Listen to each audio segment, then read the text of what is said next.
वर्णिवेशरमणीय दर्शनं मन्दहासरुचिराननाम्बुजं पूजितं सुरु नरोत्तमैर्मुदा धर्मनन्दनमहं विचिन्तये। असतो मा षड्गमय तमसो मा ज्योतिर्गमय मृत्युर्मा अमृतं गमय। ओम शांति शांति शांति। આજની જ્ઞાન સભાની અંદર પધારનારા બધા જ ભગવદ્ ભક્તોને વેદાંતાચાર્ય પુરાણ ઇતિહાસાચાર્ય એમ ફિલોસોફી શાસ્ત્રી રાકેશભાઈના હેતપૂર્વક જય સ્વામિનારાયણ। ભક્તો, ગયા વખતની જ્ઞાન સભાની અંદર આપણે શ્રીમદ ભાગવતના દસમ સ્કંદના 35મા અધ્યાયની અંદર જે યુગલ ગીત આવેલું છે એ યુગલ ગીતની લીલા જે છે એ શ્રવણ કરતા હતા। ભગવાન શ્રી કૃષ્ણ પ્રાતઃકાલે વનની અંદર ધેનુઓને ચરાવવા માટે જાય છે અને સાયંકાળે જ્યારે એઓ પાછા આવે છે ત્યારે દિવસ દરમિયાન ગોપીઓના વિરહને ભગવાન પોતાની પ્રેમભરી દ્રષ્ટિથી જોઈને એ વિરહને શાંત કરતા હોય છે। આવા જ એક દિવસે ભગવાન શ્રી કૃષ્ણ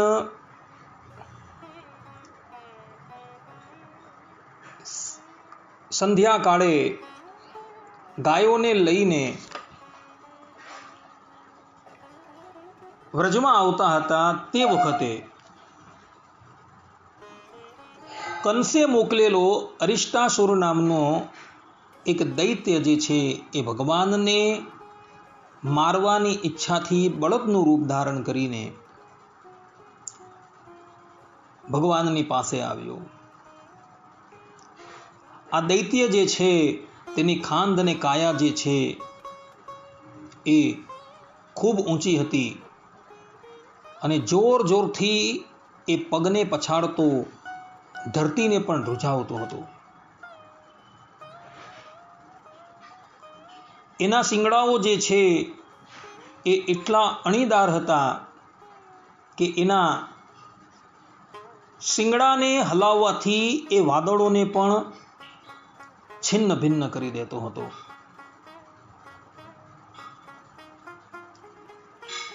ભગવાન શ્રી કૃષ્ણએ જોયું કે અરિષ્ટાસુર નામનો દૈત્ય જે છે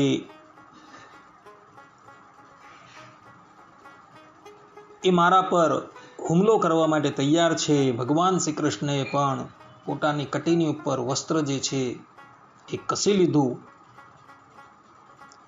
અને ભગવાન એ અરિષ્ટાસુરનો સામનો કરવા માટે તૈયાર થઈ ગયા। વ્રજના ગોપીઓ અને ગોવાળો તો એ બળદને જોઈને જ અતિશય ભય પામી જાય છે। પશુઓ પણ એટલા બધા ગભરાઈ જાય છે કે એ લોકો એ સ્થાન છોડીને ચાલ્યા જાય છે। ભગવાન શ્રી કૃષ્ણએ બધાને જ સાંત્વના આપતા કહ્યું કે તમે લોકો ભય ન પામો, ભય ન પામો। અને પછી ભગવાન શ્રી કૃષ્ણ જે છે એ અરિષ્ટાસુરને લલકારે છે। ભગવાન કહે છે કે હે મૂર્ખ, હે મહાદુષ્ટ, તું ગાયો અને ગોવાળોને શા માટે ડરાવી રહ્યો છે? તેનાથી તને શું થશે? તારા જેવા દુષ્ટાત્માઓનું અભિમાન ચૂર ચૂર કરવા માટે હું કાળરૂપ છું, માટે તું મારો મુકાબલો કર। ભગવાન શ્રી કૃષ્ણએ આ પ્રમાણે એ દૈત્યને પડકાર ફેંક્યો એટલે એ પડકારથી અરિષ્ટાસુર અત્યંત ક્રોધાયમાન થઈ ગયો અને એ પોતાની ખરીઓથી ધરતીને ખોદતો ખોદતો ભગવાન શ્રી કૃષ્ણની પાસે આવે છે। ભગવાન શ્રી કૃષ્ણ એના બે શિંગડા પકડી લે છે અને એને દૂર હટાવી દે છે। ભગવાન શ્રી કૃષ્ણ જાણે એની સાથે ખેલ કરતા હોય એમ થોડી વાર સુધી તો ઠાકોરજી એની સાથે રમત કરે છે અને ત્યારબાદ ભગવાન શ્રી કૃષ્ણ એના મસ્તકની ઉપર જે શિંગડા છે એ શિંગડાને જ ઉખાડી નાખે છે અને શિંગડા ઉખાડી એ શિંગડાથી જ એ અરિષ્ટાસુરનો ઘાત કરી નાખે છે અને અરિષ્ટાસુરનો ઘાત કરી ભગવાન શ્રી કૃષ્ણ જે છે એને સાયુજ્ય મુક્તિ પ્રદાન કરે છે.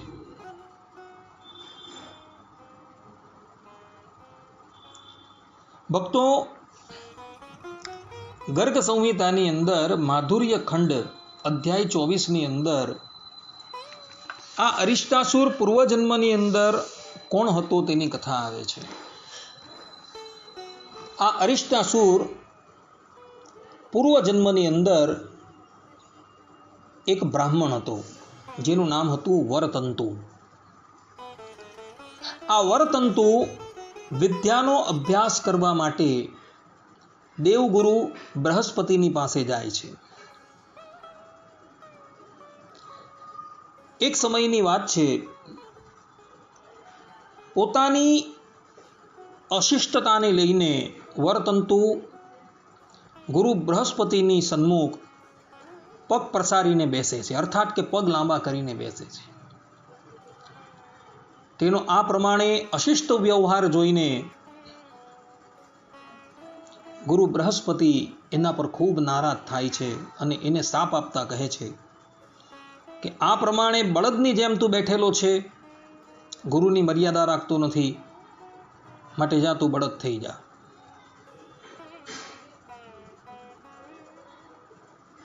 જ્યારે બૃહસ્પતિજીએ વરતંતુને બળદ બની જવાનો શાપ આપ્યો, ત્યારે એ વરતંતુ ગુરુદેવના ચરણમાં પડી જાય છે. ત્યારે ગુરુદેવ કહે છે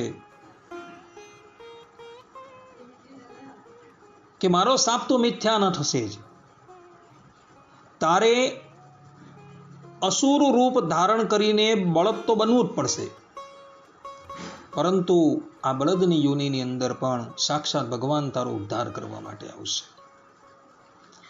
અને તે પછી એ વરતંતુ જે છે એ બૃહસ્પતિના શાપને લઈને વંગ દેશની અંદર બળદ રૂપે પ્રગટ થાય છે. એક દિવસ દિગ્વિજય કરતા કંસ જે છે એ વંગ દેશ પહોંચે છે અને ત્યાં આ અરિષ્ટાસુર સાથે એનું ભયંકર યુદ્ધ થાય છે. અને એ યુદ્ધની અંદર કંસરાય આ અરિષ્ટાસુરને જીતી લે છે અને તે દિવસથી અરિષ્ટાસુર જે છે એ કંસનો સેવક બની જાય છે. ગર્ગ સંહિતાની અંદર આ કથા આવે છે કે કંસ જે છે એ દિગ્વિજય કરવા માટે નીકળે છે અને ધરાતલની ઉપર જેટલા પણ બલશાળી મનુષ્ય છે બધાને જીતી લે છે. એમાંનો આ અરિષ્ટાસુર જે છે એ પણ અત્યંત બલશાળી હોય છે, એને પણ કંસ જીતી લે છે. આ પ્રમાણે શ્રીમદ ભાગવતના દસમ સ્કંદના 36મા અધ્યાયની અંદર અરિષ્ટાસુરના ઉદ્ધારની કથા આવે છે. એક દિવસની વાત છે, દેવર્ષિ નારદ કંસની પાસે આવે છે અને કંસને કહે છે કે હે કંસ, જે કન્યા તમારા હાથમાંથી છૂટીને આકાશમાં ચાલી ગઈ હતી તે તો યશોદાની પુત્રી હતી અને વ્રજમાં જે શ્રી કૃષ્ણ છે તે દેવકીના પુત્ર છે. ત્યાં જે બલરામજી જે છે એ રોહિણીના પુત્ર છે. વસુદેવજીએ તમારાથી ભય પામીને પોતાના આ બંને બાળકોને પોતાના મિત્ર અને ભાઈ એવા નંદરાયજીને ત્યાં મૂકી દીધા છે. તેણે જ તમારા બધા જ દૈત્યનો વધ કરેલો છે. દેવર્ષિ નારદજીની આ પ્રમાણેની વાત સાંભળી કંસ જે છે એ ક્રોધથી ધ્રુજવા લાગ્યો. તેણે વસુદેવજીને મારવા માટે તુરંત જ તીક્ષ્ણ તલવાર ઉઠાવી, પરંતુ નારદજીએ તેને રોક્યો. અને કંસને ખબર પડી ગઈ કે વસુદેવજીના પુત્રો જે છે એ જ મારા મૃત્યુના કારણ છે. તેણે દેવકી અને વસુદેવજીને પુનઃ બેડીઓ પહેરાવી કેદની અંદર નાખી દીધા. કોઈક વ્યક્તિને એવી શંકા થાય કે દેવર્ષિ નારદજી આ પ્રમાણેનું કાર્ય કરી હંમેશા લોકોને કષ્ટમાં નાખતા જોવા મળે છે, તો તેઓ આવું કાર્ય શા માટે કરતા હશે? એવો કોઈને શંકા થાય તો શાસ્ત્રોકારોએ એનો પણ ઉત્તર આપેલો છે. દેવર્ષિ નારદ જે છે એ ભગવાનના મનના અવતાર છે. ભગવાને જ્યારે પણ કોઈક લીલા કરવી હોય ત્યારે એ દેવર્ષિ નારદના મનની અંદર જ પ્રેરણા કરતા હોય છે. અગાડીના અધ્યાયોમાં તમે શ્રવણ કર્યું કે વસુદેવજીનો પહેલો પુત્ર પ્રગટ થયો એટલે વસુદેવજી લઈને એ કંસને સમર્પણ કરે છે, પરંતુ કંસ જે છે એ વસુદેવજીને એ દીકરો પાછો આપી દે છે. ત્યારે દેવર્ષિ નારદજી જે છે એ કંસની પાસે આવે છે અને એને પટ્ટી પડાવે છે કે ભાઈ, પ્રારંભથી લઈને 8મો કે અંતથી લઈને પ્રારંભ લગીનની અંદર 8મો, એવું તો આકાશવાણીએ કહ્યું નથી. તો તે વખતે પણ કંસ જે છે એ વસુદેવજીના પુત્રને પુનઃ મંગાવે છે અને એનો ઘાત કરે છે. તો અહીં પણ નારદજીને પાપ લાગવું જોઈએ, પરંતુ એવું નથી. આચાર્ય વલ્લભાચાર્યજી ભાગવતાત પ્રકરણની ટીકા, ભાગવતાત પ્રકરણની અંદર સ્પષ્ટ રૂપે આ બાબતનો ખુલાસો કરે છે કે નારદજીએ કંસને શા માટે ભ્રમિત કર્યો. કારણ કે નારદજી એવું ઈચ્છતા હતા કે ભગવાનનું પ્રાગટ્ય શીઘ્રાતિ શીઘ્ર ધરાતલ પર થવું જોઈએ, અને કંસ જો આ બાળકોને છોડી દે તો એનું પાપ જે છે એ ભરાય નહીં. અને નારદજી એવું ઈચ્છતા હતા કે ભગવાન શીઘ્રાતિ શીઘ્ર ધરાતલની ઉપર પ્રગટ થાય અને કંસ જેવા દાનવોને મુક્ત કરી આ ધરાતલને અસુરોના ઉપદ્રવથી મુક્ત કરે. એટલે માટે નારદજી જે છે કંસની પાસે જાય છે અને એને ભરમાવે છે. અહીં પણ નારદજી એવું ઈચ્છતા હતા કે ભગવાન શીઘ્રાતિ શીઘ્ર ગોકુલથી મથુરા આવે અને મથુરા આવી કંસનો વધ કરે. એટલે માટે ભગવાનની પ્રેરણાથી નારદજી કંસની પાસે જાય છે અને આ બધો જ ભેદ જે છે એ કંસની પાસે સ્પષ્ટ કરે છે. આ પ્રમાણે દેવર્ષિ નારદ કંસને સાવધાન કરીને ગયા. ત્યારબાદ કંસ જે છે પોતાના એક અનુચર કેસી નામના દૈત્યને પોતાની પાસે બોલાવે છે અને કહે છે કે હવે તું વ્રજની અંદર જા. વ્રજની અંદર મને મારનારા બે શત્રુ જે છે, જેનું નામ શ્રી કૃષ્ણ અને બલદાઉ છે, એને જઈને તું મોતને ઘાટ ઉતાર. કંસની આજ્ઞા થતાં કેસી જે છે એ વ્રજમાં જવા માટે નીકળે છે. ત્યારબાદ કંસ જે છે એ પોતાના પહેલવાન એવા મુષ્ટિક, ચાણોર, સલ, તોસલ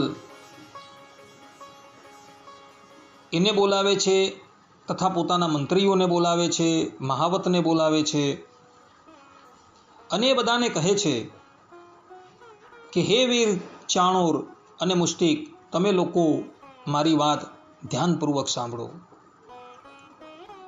વસુદેવના 2 પુત્રો બલરામ અને કૃષ્ણ નંદના વ્રજમાં રહે છે. તેમના હાથે મારું મૃત્યુ છે એવું કહેવાય છે. તેથી તેઓ જ્યારે અહીં આવે ત્યારે તમારા બધાએ એને કુસ્તીને માટે લલકારવાના છે અને એ કુસ્તીની અંદર એમને મોતને ઘાટ ઉતારવાના છે. ત્યારબાદ કંસ જે છે એ મહાવતને કહે છે કે હે મહાવત, તું બહુ ચતુર છે. તારે રંગમંચના દરવાજા પર આપણા હાથી કુવલયા પીડિતને ઊભો રાખવાનો છે અને જેવા શ્રી કૃષ્ણ અને બળદેવ રંગમંચમાં પ્રવેશ કરે એ પહેલા તારે એને આ હાથી દ્વારા મરાવી નાખવાના છે. અને જો કદાચ એ હાથીથી બચી જાય તો મારા પહેલવાનો જે છે એને મોતને ઘાટ ઉતારી દેશે. ત્યારબાદ બધા મંત્રીઓ છે, મહાવત છે, એ બધાને રવાના કરે છે.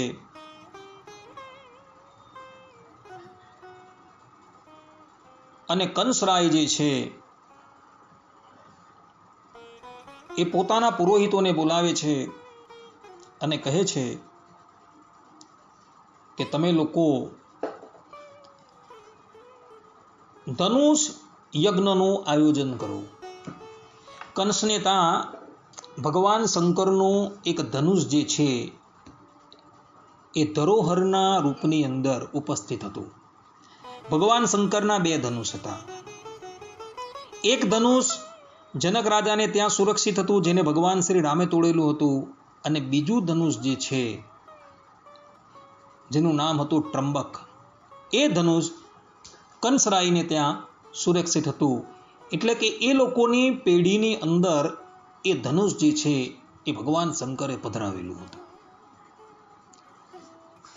કંસરાય પોતાના પુરોહિતોને કહે છે કે આપણે ધનુષ યાગ કરવો છે અને એ ધનુષ યાગ નિમિત્તે ભગવાન ભૂતનાથને હજારો પશુઓ છે, પક્ષી છે, તેની બલિ આપવી છે. કંસના પુરોહિતો કહે છે કે રાજન, આ ધનુષ યાગની વિધિ જે છે એ પાશુપાત તંત્રની અંદર જોવા મળે છે. આ વાતની અર્થાત કે આ વાતનો ખુલાસો વિહારીલાલજી મહારાજે ભક્તરંજની ટીકાની અંદર જે એમણે ટિપ્પણી લખેલી છે તેમાં કરેલો છે કે પાશુપાત શાસ્ત્રની અંદર આ ધનુષ યાગનો વિધિ લખેલો છે અને એમાં સ્પષ્ટ રૂપે લખેલું છે કે આ ધનુષ યાગની અંદર જો કંઈ વિઘ્ન આવે અથવા તો ધનુષ ભંગ થાય તો યજમાનનું મૃત્યુ થઈ જાય.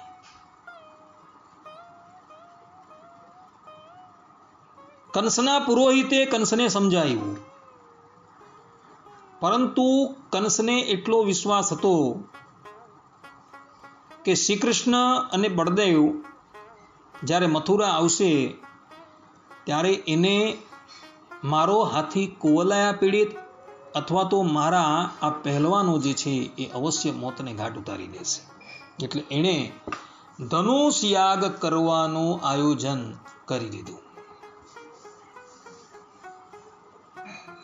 અને એની બધી તૈયારીઓ જે છે એ પણ થવા લાગી. ત્યારબાદ કંસરાય જે છે એ પોતાના પરમ મિત્ર એવા અક્રૂરજીને પોતાની પાસે બોલાવે છે.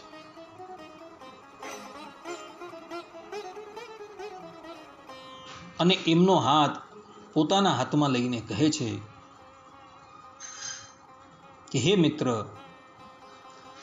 તમે નંદરાયજીના વ્રજમાં જાઓ. ત્યાં વસુદેવજીના 2 પુત્રો છે. તેમને અમારા રથના ઉપર બિરાજમાન કરી મથુરા લઈ આવો. તમે આ કાર્યની અંદર વિલંબ ન કરશો. સાંભળ્યું છે કે વિષ્ણુના આશ્રયે જીવી રહેલા દેવતાઓએ તે બંનેને મારા મૃત્યુનું કારણ ગણાવ્યા છે. તેથી તમે તે બંનેને તો ગમે તેમ કરીને લઈ જાઓ. સાથે સાથે નંદ અને ગોવાળોને પણ બહુ મોટા મોટા ઉપહાર આપીને તમારી સાથે લઈ આવો. અહીં આવ્યા પછી હું તેઓને સાક્ષાત કાળ જેવા કોવલાયા પીડિત હાથી પાસે મરાવી નાખીશ. જો તે હાથીથી બચી જશે તો હું તેમને આપણા વજ્ર જેવા બળવાન અને ચપળ પહેલવાનો, મુષ્ટિક અને ચારુણો વગેરે દ્વારા મોતને ઘાટ ઉતારાવી નાખીશ. તેમના મૃત્યુથી વસુદેવ વગેરે વૃષ્ણી વંશીઓ, ભોજ વંશીઓ, દાસાર વંશીઓ, એમના ભાઈ બંધુ બધા જ શોકાતુર થઈ જશે. અને પછી હું એઓનો પણ ઘાત કરાવી નાખા.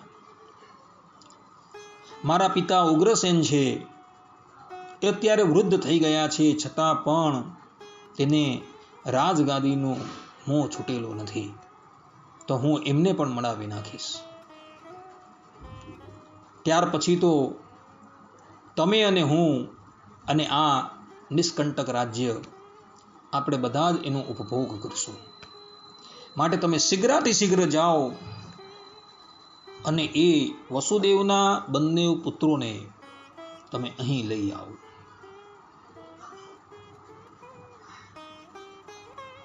ભક્તો, આ પ્રમાણે જ્યારે કંસે કહ્યું ત્યારે અક્રૂરજી કહે છે કે હે મહારાજ, તમે તમારું મૃત્યુ અને દુઃખ ટાળવાનું વિચારો છો તે તમારો વિચાર ઠીક છે. મનુષ્ય સફળતા મળે કે અસફળતા બંનેમાં સમભાવ રાખી પોતાનું કાર્ય કરતા રહેવું જોઈએ. ફળ તો પ્રયત્નથી નહીં, દૈવની પ્રેરણાથી પ્રાપ્ત થાય છે. મનુષ્ય મોટા મોટા મનોહર કરે છે, પરંતુ તે એ નથી જાણતો કે પ્રારબ્ધે તેને પહેલેથી જ નષ્ટ કરી દીધું છે. એ જ કારણ છે કે ક્યારેક પ્રારબ્ધ અનુકૂળ હોય તો પ્રયત્ન સફળ થઈ જાય છે, ત્યારે તે વ્યક્તિ હર્ષથી ભૂલાય છે અને વિપરીત ફલ પ્રાપ્ત થતાં તે શોકાતુર થઈ જાય છે. તેમ છતાં હું તમારી આજ્ઞાનું પાલન તો કરી જ રહ્યો છું. અક્રૂરજી કંસને સમજાવે છે અને પછી કંસનું કાર્ય કરવા માટે એવો વ્રજની અંદર જાય છે.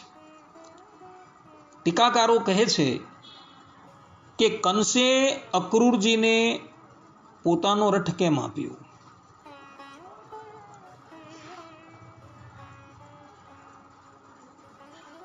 તો એનું કારણ એ હતું કે અક્રૂરજી કંસના રથની ઉપર બિરાજમાન થઈને વ્રજની અંદર જાય તો બધાને વિશ્વાસ થઈ જાય કે કંસરાયે શ્રી કૃષ્ણ અને બળદેવજીને પોતાની પાસે બોલાવ્યા છે. એટલે માટે કંસરાયે પોતાનો રથ જે છે એ અક્રૂરજીને આપેલો હતો. અહીં તમે જોજો, ભગવાન શ્રી કૃષ્ણ સ્વયં મથુરા જતા નથી, પરંતુ કંસ જે છે એ ભગવાન શ્રી કૃષ્ણને પોતાની પાસે બોલાવે છે, અર્થાત કે પોતાના મૃત્યુને સામે ચાલીને કંસ જે છે એ બોલાવી રહ્યું છે. અત્યાર સુધી કંસ જે છે એ પોતાના મૃત્યુને ટાળવા માટે અને પોતાના શત્રુને મારવા માટે એક પછી એક દૈત્યોને મોકલે છે, પરંતુ હવે કંસ જે છે એ સ્વયં જ શ્રી કૃષ્ણ રૂપ પોતાના કાળને સામું બોલાવે છે.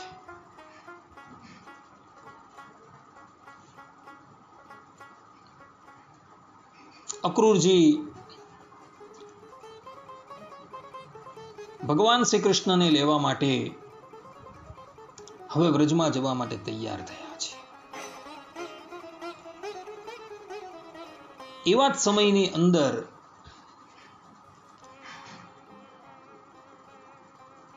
કંસે જે કેસી નામના દૈત્યને શ્રી કૃષ્ણનો ઘાત કરવા માટે વ્રજમાં મોકલેલો હતો, એ દૈત્ય જે છે એ વ્રજમાં આવી જાય છે. ભક્તો, આ કેસી નામનો દૈત્ય જે છે એ ઘોડાનું રૂપ ધારણ કરીને વ્રજમાં આવે છે. કેસી નામનો દૈત્ય એ એટલો બધો બળવાન હોય છે કે એ જ્યારે પોતાની ગરદન હલાવે ને તો એની કેસવાળીથી વાદળો અને દેવતાઓના વિમાનોની ભીડ જે છે ને એ અસ્તવ્યસ્ત થઈ જતી હતી. એટલો બધો એ બળવાન હતો કે અમૃત પાન કરીને અમર થયેલા દેવતાઓ જે છે એ પણ એનાથી ભયભીત રહેતા હતા.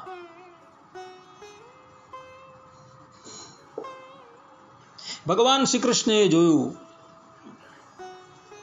કે કેસી નામનો દૈત્ય જે છે એ મને મારવા માટે આવેલો છે. ભગવાન શ્રી કૃષ્ણ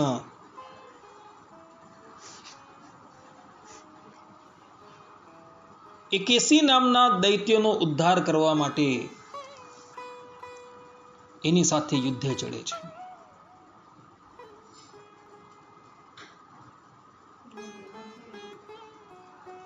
કેસી નામનો દૈત્ય મુખ પોળો કરી ભગવાનની સામે ધસી જાય છે. કેસી દૈત્યનો વેગ એટલો બધો પ્રચંડ હતો કે તેના પર વિજય પ્રાપ્ત કરવો પણ મુશ્કેલ હતો. તેને પકડી લેવાનું કાર્ય પણ સરળ ન હતું. એ દુષ્ટે ભગવાનની પાસે આવી પોતાના પાછલા પગથી ભગવાન શ્રી કૃષ્ણની પર પ્રહાર કર્યો, પરંતુ ભગવાને એનો એ પ્રહાર જે છે એ નિષ્ફળ કરી દીધો. થોડો સમય લગીને ભગવાન શ્રી કૃષ્ણ એની સાથે ખેલ કરતા રહ્યા અને પછી ભગવાન શ્રી કૃષ્ણ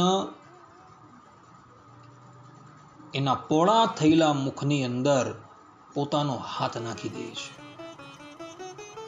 કેસી નામનો દૈત્ય એને ચાવવાનો પ્રયાસ કરે છે, પરંતુ ત્યાં જ એના દાંત તૂટી જાય છે.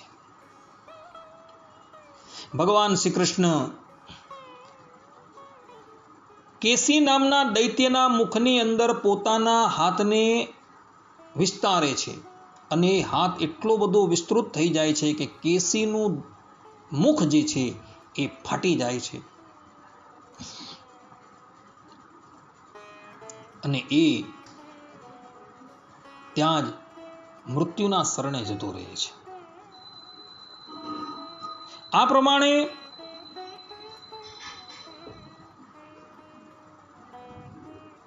ભગવાન શ્રી કૃષ્ણએ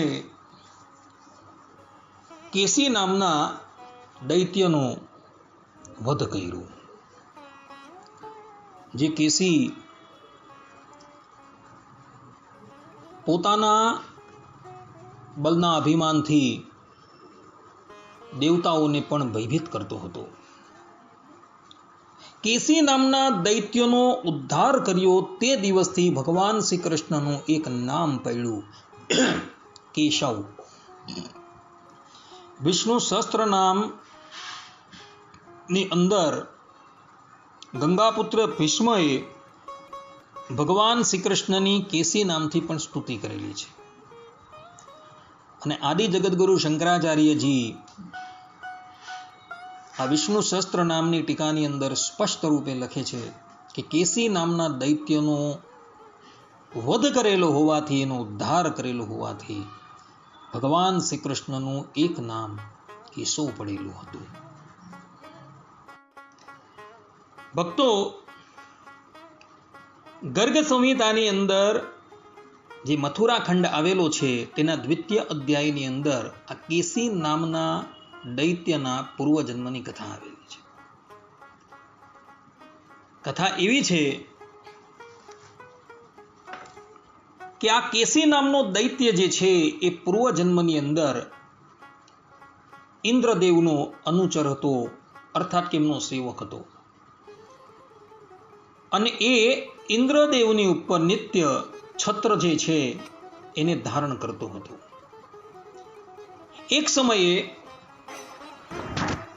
દેવરાજ ઇન્દ્રએ વૃત્તાસુરનો વધ કર્યો અને એના પ્રાયશ્ચિત નિમિત્તે એ અશ્વમેધ યજ્ઞનું અનુષ્ઠાન કરતા હતા. અશ્વમેધ યજ્ઞની અંદર જે ઘોડો હતો તેનો વર્ણ શ્વેત હતો અને એના કર્ણ જે છે એ શ્યામ વર્ણના હતા. અને આવો સુંદર ઘોડો જોઈને આ ઇન્દ્રનો જે અનુચર જેનું નામ હતું કુમુદ, એને આ ઘોડો લઈ લેવાની ઈચ્છા થઈ. એટલે એ એક દિવસ આ ઘોડો લઈને ત્યાંથી પલાયન થઈ જાય છે અને એ અતલ લોકની અંદર જતો રહે છે. દેવરાજ ઇન્દ્રને જ્યારે આ બાબતની ખબર પડે છે ત્યારે એઓ મરુદ્ગણોને આજ્ઞા કરે છે કે તમે કોઈ પણ ભોગે આ કુમુદ અને યજ્ઞનો ઘોડો જે છે એને લાવીને અહીં ઉપસ્થિત કરો. મરુદ્ગણો શોધતા શોધતા અતલ લોકની અંદર આવે છે અને અતલ લોકની અંદર એઓને આ કુમુદ નામનો સેવક જોવા મળે છે. તો એને બાંધીને ઘોડાની સાથે દેવરાજ ઇન્દ્રની પાસે ઉપસ્થિત કરવામાં આવે છે.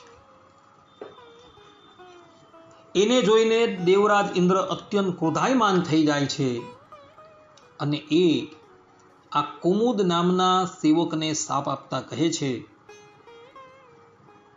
કે આ પ્રમાણે તે ઘોડાની ચોરી કરેલી છે, માટે તું રાક્ષસનું રૂપ ધારણ કર અને ઘોડાના રૂપની અંદર પણ તારી વૃત્તિ જે છે એ રાક્ષસની જ હશે. આ પ્રમાણે શાપ આપે છે. એટલે આ જે છે કુમુદ નામનો ઇન્દ્રનો સેવક, જે ઘણો તેજસ્વી હતો, રૂપવાન હતો અને બળવાન પણ હતો, તે ધરાતલની ઉપર પ્રગટ થાય છે અને એક વખત દિગ્વિજય કરતા થકા કંસ જે છે એ એને જીતી લે છે અને એને પોતાનો સેવક કરી દે છે. અને ત્યારબાદ કંસ જે છે એ શ્રી કૃષ્ણ ભગવાનને મારવા માટે આ કેસીને મોકલે છે. એટલે ભગવાન શ્રી કૃષ્ણ એનો વધ કરી એને પોતાનું પરમ પદ આપે છે. અને આ પ્રમાણે કેસી નામના દૈત્યનો વધ કરવાથી ભગવાન શ્રી કૃષ્ણનું એક નામ જે છે એ કેશવ પડેલું હતું. વિષ્ણુ સહસ્ત્ર નામની અંદર ભગવાન શ્રી કૃષ્ણને કેશવ તરીકે પણ સંબોધેલા છે. અને આ કેશવ નામની વ્યાખ્યા કરતા આદિ જગદગુરુ શંકરાચાર્યજી સ્પષ્ટ રૂપે ભાષ્યની અંદર વિષ્ણુ શસ્ત્ર નામના ભાષ્યમાં કહે છે કે કેસી નામના દૈત્યનો વધ કરવાથી ભગવાન શ્રી કૃષ્ણ કેશવ કહેવાયા. ભક્તો, આ કેસી નામના દૈત્યની અગાડી હું તમને કહી આવેલા બકાસુરના નામના દૈત્યની અને પ્રલંબાસુર નામના દૈત્યની પૂર્વજન્મની કથા જે છે એ બ્રહ્મવૈવત પુરાણની અંદર આવેલા કૃષ્ણ જન્મ ખંડના અધ્યાય 16માં પણ જોવા મળે છે. ત્યાં આ કથા જે છે એ થોડી ભિન્ન રૂપે છે. તો એ કથાનું પણ આપણે અવલોકન કરી લઈએ. બ્રહ્મવૈવત પુરાણના કૃષ્ણ જન્મ ખંડના 16મા અધ્યાયની અંદર કથા એવી છે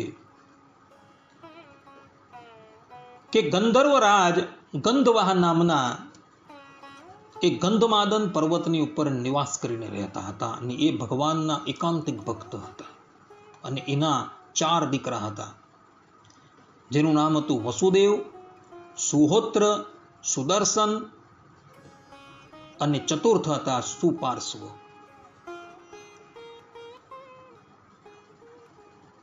અને આ 4 જણા જે છે એ દુર્વાસાની પાસે વેદ વેદાંગનો અભ્યાસ કરતા હતા અને યોગની શિક્ષા લેતા હતા.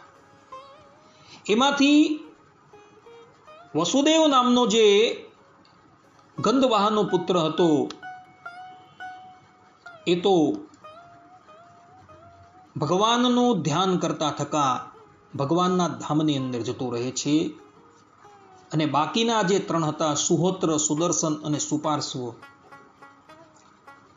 એવો પણ વિદ્યા અભ્યાસ પૂર્ણ કર્યા બાદ પોતાનું મન જે છે એ ભગવાન શ્રી હરિની આરાધનામાં લગાવે છે. એ લોકો એવો નિયમ કરેલો હતો કે નિત્ય આપણે ભગવાન શ્રી હરિની કમળથી પૂજા કરવી અને કમળથી પૂજા કર્યા બાદ જ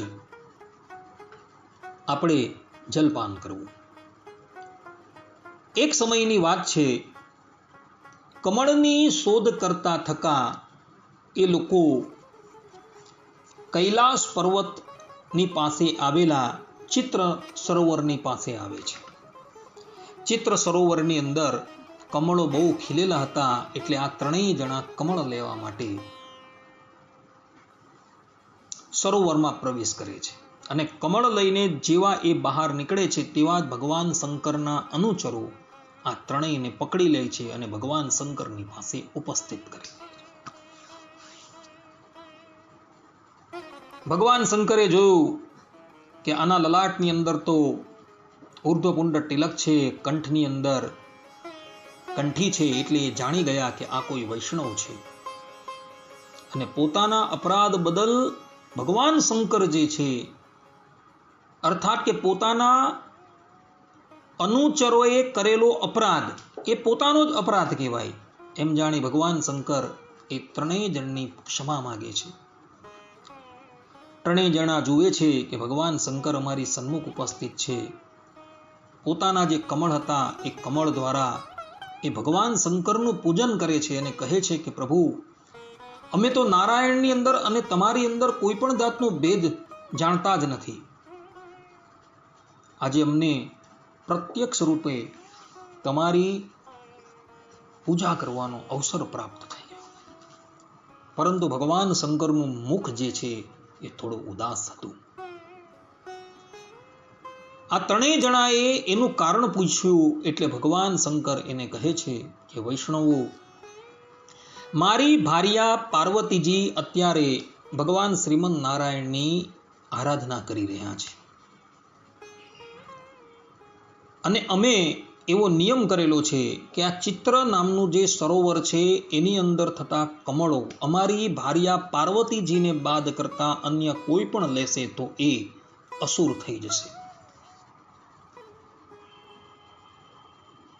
માટે તમને અસુરની યોની પ્રાપ્ત થવાની છે એટલે મારું મન જે છે થોડું ખિન્ન થઈ ગયું છે. તમે લોકો ભગવાન શ્રીમન નારાયણના ભક્ત છો, માટે તમારે અસુરની યોની તો પ્રાપ્ત કરવી જ પડશે, પરંતુ એ અસુરની યોનિની અંદર પણ ભગવાન શ્રીમદ નારાયણ તમારો ઉદ્ધાર કરવા માટે આવશે. એમ કહીને ભગવાન શંકર જે છે એ ત્રણેય જણાને સમાધિ કરાવે છે અને સમાધિની અંદર એમને ગોલોકાધિપતિ ભગવાન શ્રી કૃષ્ણના દર્શન કરાવે છે. અને સમાધિમાંથી જ્યારે એ ત્રણ બહાર આવે છે ત્યારે ભગવાન શંકર કહે છે કે તમે સમાધિની અંદર જે ભગવાન શ્રી કૃષ્ણના દર્શન કર્યા તે જ ભગવાનની મૂર્તિનું તમે હંમેશા મનન કરતા રહેજો, અને એને લઈને તમે લોકો શીઘ્રાતિ શીઘ્ર આ આસુરી યોનિમાંથી મુક્ત થઈને પરમાત્માના ચરણારવિંદને પ્રાપ્ત કરશો. આ પ્રમાણે ભગવાન શંકરનો આશીર્વાદ થતા આ ત્રણેય જણો ત્યાંથી જાય છે અને પછી અસુરની યોનિને પ્રાપ્ત કરે છે. એમાં સુહોત્ર નામનો જે હતો એ બકાસુર નામનો દૈત્ય થાય છે, સુદર્શન નામનો જે હતો તે પ્રલંબાસુર થાય છે, અને જે આ સુપાર્શ્વ હતો એ કેસી નામનો દૈત્ય થાય છે. આ પ્રમાણેની કથા છે. ગર્ગ સંહિતાની અંદર બકાસુર નામના દૈત્યનું પૂર્વજીવનનું ચરિત્ર જોવા મળે છે. ત્યાં એ પૂર્વજન્મની અંદર જાજલી ઋષિના આશ્રમની અંદર આવેલા તળાવની માછલીઓ જે છે એ ખાતો હોય છે, એટલે માટે જાજલી મુનિ એને અસુર થઈ જવાનો શાપ આપે છે, એટલે માટે એ બકાસુર થયો. પ્રલંબાસુરનું ચરિત્ર જે છે એ પણ ગર્ગ સંહિતાની અંદર માધુર્ય ખંડના 20મા અધ્યાયની અંદર જોવા મળે છે. ત્યાં પ્રલંબાસુર જે છે એ યક્ષરાજ કુબેરનો સેવક હતો, અને યક્ષરાજ કુબેર જે છે એ નિત્ય કમળોથી અને પુષ્પોથી ભગવાન શંકરની પૂજા કરતા હતા.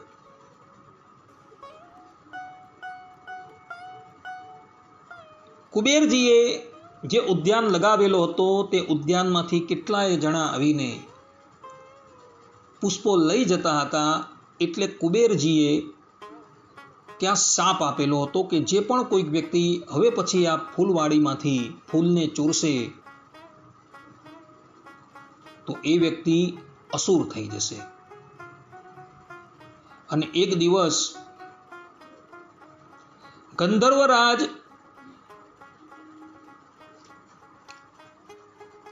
હુહુનો દીકરો વિજય જે છે એ તીર્થ ભૂમિનું વિચરણ કરતા આ બગીચાની અંદર આવે છે, અને તે અજાણતાથી ફૂલ તોડી લે છે અને એને લઈને એ અસુર થઈ જાય છે. પરંતુ તે પછી કુબેરના અનુગ્રહથી ભગવાન શ્રી કૃષ્ણ જે છે, બ્રહ્મ વૈવત પુરાણ પ્રમાણે ભગવાન શ્રી કૃષ્ણ અને ગર્ગ સંહિતા પ્રમાણે બળદેવજી એ આ પ્રલંબાસુરનો ઉદ્ધાર કરે છે. કલ્પભેદે કરીને આ બધી જ કથાઓ સત્ય છે. કેસી નામનો દૈત્ય જે છે તેનું પૂર્વજન્મનું ચરિત્ર હું તમારી પાસે અગાડી ગર્ગ સંહિતા પ્રમાણે વર્ણવી ચૂકેલું છું, પરંતુ બ્રહ્મ વૈવત પુરાણની અંદર કૃષ્ણ જન્મ ખંડના 16મા અધ્યાયની અંદર એ ચરિત્ર કલ્પભેદે કરીને આ પ્રમાણે આવે છે કે એ લોકો જે છે પૂર્વજન્મની અંદર ગંધવાહના પુત્ર હતા, અને એક વખત ચિત્ર નામના તળાવમાંથી કમળો લે છે, અને એ ચિત્ર નામનું સરોવર જે છે એ ભગવાનના અર્થાત ભગવાન શંકરના શાપથી શાપિત હોય છે કે જે પણ કોઈક વ્યક્તિ આની અંદરથી કમળ લેશે એ અસુર ભાવને પ્રાપ્ત કરશે. અને એને લઈને આ કેસી નામનો દૈત્ય જે છે એ અસુરની યોનિને પ્રાપ્ત કરતો હતો. આ પ્રમાણે બકાસુર, પ્રલંબાસુર અને કેસી નામના દૈત્યના પૂર્વજન્મના ચરિત્ર જે છે એ ગર્ગ સંહિતામાં પણ જોવા મળે છે અને બ્રહ્મ વૈવત પુરાણના કૃષ્ણ જન્મખંડમાં પણ જોવા મળે, પરંતુ ત્યાં કથાઓ જે છે એ કલ્પભેદે કરીને ભિન્ન ભિન્ન જોવા મળે છે. બધી જ કથાઓ જે છે સત્ય છે, પરંતુ કલ્પભેદને લઈને આ કથાઓની અંદર થોડી ભિન્નતા જોવા મળે છે. આ પ્રમાણે અહીં કેસી વધનું ચરિત્ર જે છે એને આપણે વિરામ આપીએ છીએ. સમય પણ પૂર્ણ થઈ ગયો છે, એટલે આ પ્રવચનને હું અહીં જ વિરામ આપું છું. હવે પછીના પ્રવચનની અંદર આપણે બધા દસમ સ્કંદની બીજી પણ જે લીલાઓ જે છે, વ્યોમાસુરનો વધ છે ઇત્યાદિક લીલાઓ જે છે એનું શ્રવણ કરશું. ત્યાં લગીન બધા જ ભગવત ભક્તોને હિતપૂર્વક જય સ્વામિનારાયણ. સર્વે સંતો નિરામય, સર્વે સુખીનો ભવંતુ, સર્વે ભદ્રાણી પશ્યંતુ, મા કશ્ચિત દુઃખ ભાગ ભવેત. અસ્તુ. જય સ્વામિનારાયણ.